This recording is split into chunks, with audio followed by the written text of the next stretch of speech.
గురుగారు నమస్కారం.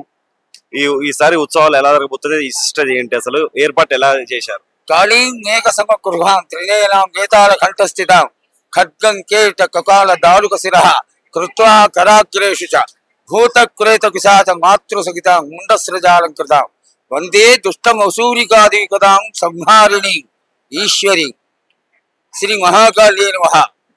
ఎల్లకాల ఎల్ల వేళల యందు కూడా చెయ్యడానికి మనమెవరం, మన గొప్పతనం ఏముంది?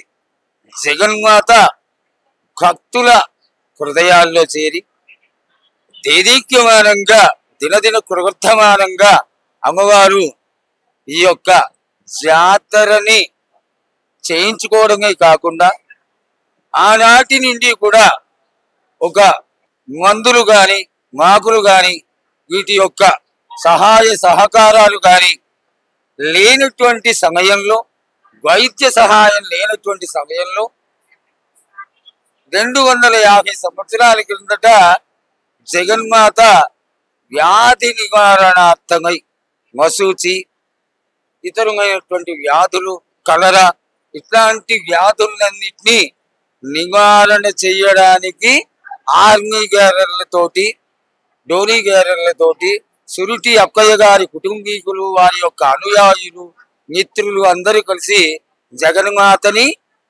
భాగ్యనగరంలో సికింద్రాబాద్లో స్థాపన చేసుకున్నప్పటి నుంచి కూడా ఈ యొక్క ఆషాఢ మాస జాతరని, గోనాల పండగని మొదలుపెట్టి ఇంచుమించుగా 250 సంవత్సరాలు అవుతోంది. అయితే ఆనాటి నుంచి కూడా కన్నుల కండుగా దేదీక్యమానంగా దినదిన కృవర్ధమానంగా ఈ యొక్క జాతర ఈ విధంగా పెరుగుతూనే ఉంది.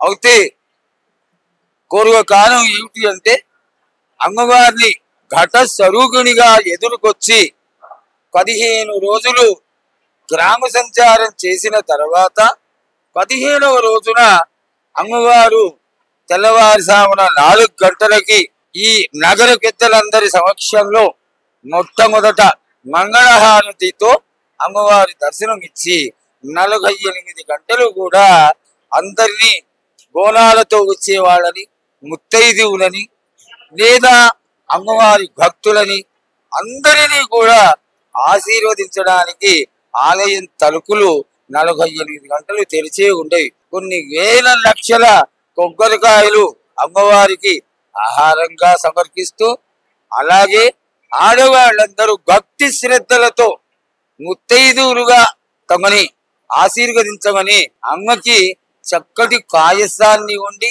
బోనాల స్వరూపంగా, అలాగే తమ బిడ్డలని, పెద్దవాళ్ళని, పశు పక్షాదులని అన్నిటినీ జాగ్రత్తగా కాపాడమని శాఖలని సమర్పించి అమ్మవారికి చల్లటి దీవెనలు అందుకుంటూ ఉంటారు. తెల్లవారుజామున అమ్మవారికి మంగళహారతితో మొదలైన ఈ యొక్క ముత్తైదువులు, ఆడవాళ్ళు, భక్తులు అందరి జనసందోహం అంతా సాయంత్రం వరకు సాగుతూ, సాయంత్రము కోతరాజుల యొక్క విన్యాసాలతో, మేళతాళాలతో, పలహారపు గంటలతో ఈ ప్రాంతం అంతా కూడా పూర్తిగా నిండిపోతుంది. మరునాడు పొద్దున ఇంచుమించుగా 9-10 గంటల సమయంలో జోగినిగా ప్రసిద్ధి కాంచినటువంటి స్వర్ణలతని అలంకారం చేసుకొని, ఒడిగియం కోసుకొని, మేళతాళాలతో తీసుకొచ్చి 8 జాతుల వాళ్ళు, ఈ మొదటిసారి ఉజ్జయిని నుంచి తీసుకొచ్చినటువంటి కులాల వాళ్ళు అందరూ ఏకపక్షంగా ఉండి అమ్మవారు సాక్షాత్తు వచ్చి తమని ఆశీర్వదిస్తుంది అనేటువంటి భావనతో కచ్చికుండకైన నిలబెట్టి భవిష్యత్తుని తెలుసుకుని, వర్షాలు పడినా, ప్రకృతిలో విపరీతం ఏది రాకుండా కాపాడినా, వర్షాలు సకాలంలో వచ్చినా అంతా అమ్మ దయ అనేటువంటి భావంతో అమ్మవారి యొక్క దివ్య వాణిని వినడానికి ఎంతో ప్రేమ ఆదరాభిమానాలతో ఎదురు చూస్తారు. ఆ విధంగా జగన్మాత అందరినీ ఆశీర్వదించి గజారూఢయ్యి అందరూ నగర గడ్డల యొక్క